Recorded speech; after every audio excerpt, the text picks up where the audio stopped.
St. Thomas is like a raw diamond. It's a gem which, if polished, it can turn out to be something beautiful.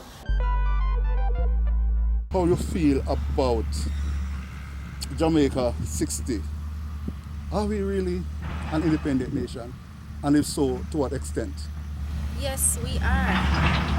On August 6, 1962, the Union Jack was lowered and the Jamaican flag flew high for the first time. As a country, I don't think we are exactly where we would like to be, being that on an international scale we would be categorized as a developing country. However, there is much to celebrate, and I think we should celebrate the gains. There are a lot of things, take our athletes for example, which fill our hearts with national pride. So I do believe we're an independent country, even though there is a lot of room for improvement. I think we are semi-independent because constitutionally the Queen is still the head of state of Jamaica as a constitutional monarch system. Yes. And fine, she's the head of state, then a representative, the Governor General comes down to the Prime Minister in Westminster system that we now practice. But a lot of the laws that we have are saved from the colonial books. And so a lot of things need to be changed, for example, to really become a republic and to reinvent the Constitution, giving power to the people in a real sense. And those are some of the things that you want. Those are some of the things that I would like to see for Jamaica in general, constitutionally, and for the parish as well. Because I have a broad vision for the parish. For getting into that. Which comes under the acronym CEES. Culture, education, agriculture, sports, and entrepreneurship. What's been going on in St. Thomas over all these years, since 1962? The parish has remained largely behind others. We're lagged behind, as you can see. They are just doing something for the roads, and they're just coming with the town centre project. When you go to other parishes, you see a lot of good roads, a lot of development, especially the North Coast. You see where they have a lot of tourism, stuff for the tourists, so to speak. And you see a lot of industrial development on the southern belt of the island. Except for St. Thomas, because the last important major industry, I would say, was the Goodyear factory that was closed down 25 years ago. And since then there has been 5 grand announcements by different governments, and this what you see happening here now is the latest and what is in terms of the urban town centre, according to the Prime Minister and his different pronouncements. So I'm going to ask you how you feel about it. It's good to at least say, well, we're actually getting some development. But I'm cautiously optimistic because I've seen projects start already and it reach a level and then it just stop. So until it's complete, I can say congratulations. And while you're saying congratulations, what does it mean? The bigger picture for St. Thomas. For the parish, it means that the people will finally have some hope, that opportunity will be here and their kids will be able to work, go to school and find a job instead, because I think St. Thomas, if you check it, probably have more people living abroad and living outside of the parish than St. Thomas people actually residing in the parish. You know, so I think we should do more to encourage people with the roads coming, and a site, because I see it more as a site for employment. You know, and because of its grandeur and so forth, optics, it will look good to the eyes. What is that one thing though that St. Thomas should be focused on in St. Thomas, the parish? I think I'm going towards tourism. I don't know exactly where you're going. Ecotourism. That would definitely be my answer. St. Thomas is like a raw diamond. It's a gem which, if polished, it can turn out to be something beautiful. If we're talking about ecotourism, we have the Yalas Pond. We have the Roselle waterfalls. We have Reggae Falls in Hillside. We have the Morant Point Lighthouse, which is the easternmost end of the island. We have the Bath Botanical Gardens. We have Bath Fountain.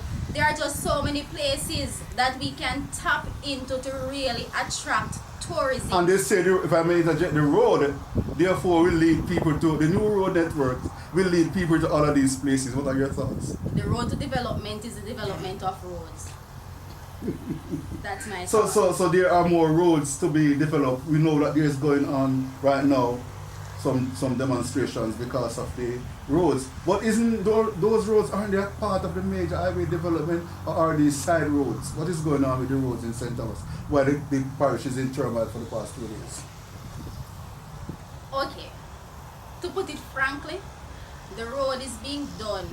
My understanding is that the road is being done by check, but there are some subcontractors. So I understand that check is doing from Harborview to Albion, which it is being done in a way which is livable, it is drivable. Your vehicle is not experiencing excessive wear and tear. Yes. However, from the Albion Bridge coming to the eastern side, the road is being done in a totally unacceptable fashion. You would have traveled on it, so you would have seen the potholes and the craters and the pools that people have to be trying to navigate their ways through. And it is painful, to put it mildly, to use the road in such a fashion.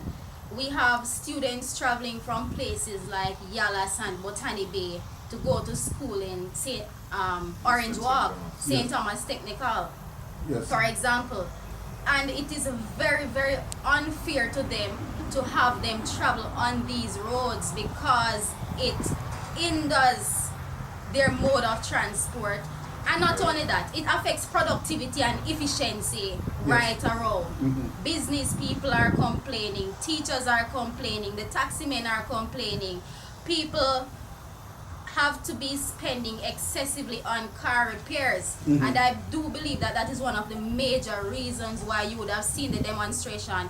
It is not because the road is being done, it is because people are not comfortable with the way in which it is being done, because it is coming at a cost to them. So the town centre, the new urban centre, is not the end all. It's just a little part of the greater picture of development in St. Thomas.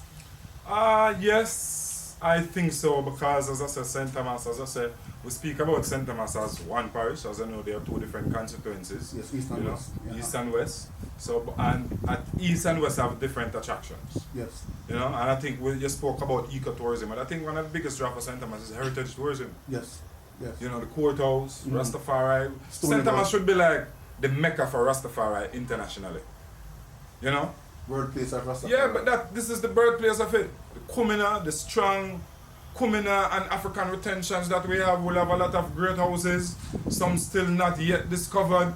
The flora and fauna, the nearness that we have to the Blue Mountains, the natural resources. There's so much that can take place. What can take place here again is also an entertainment center. We need entertainment centers in every parish, because culture and the creative industry is one of the things that Jamaica is known for internationally.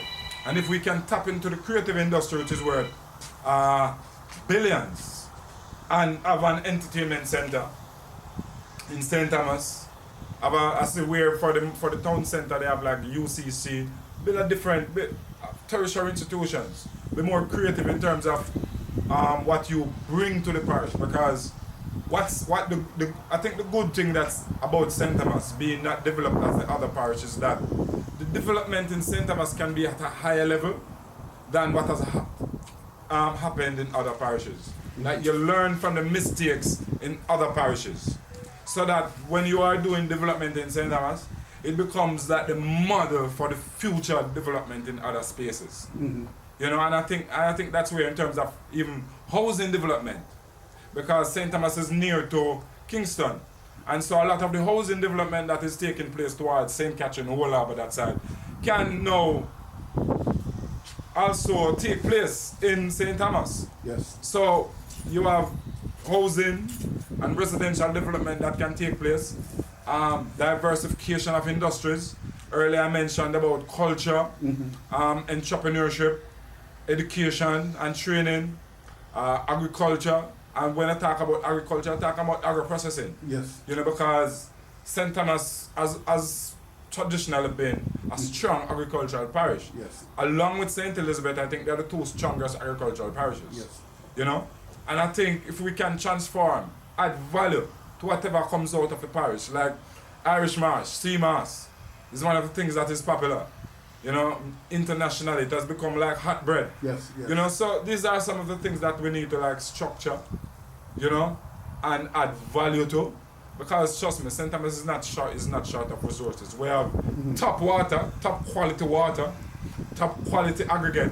We have a lot of resources here, and as long as we can have a vision, as I said, sees culture, education, agriculture, sports, entrepreneurship, you know, we have like a grand plan. Yes. We can accomplish and become the model for development for the other 61 constituencies. Yes. You know, there are 63, so 2 of them here become the model for development. In Yes, and that's my vision for St. Thomas.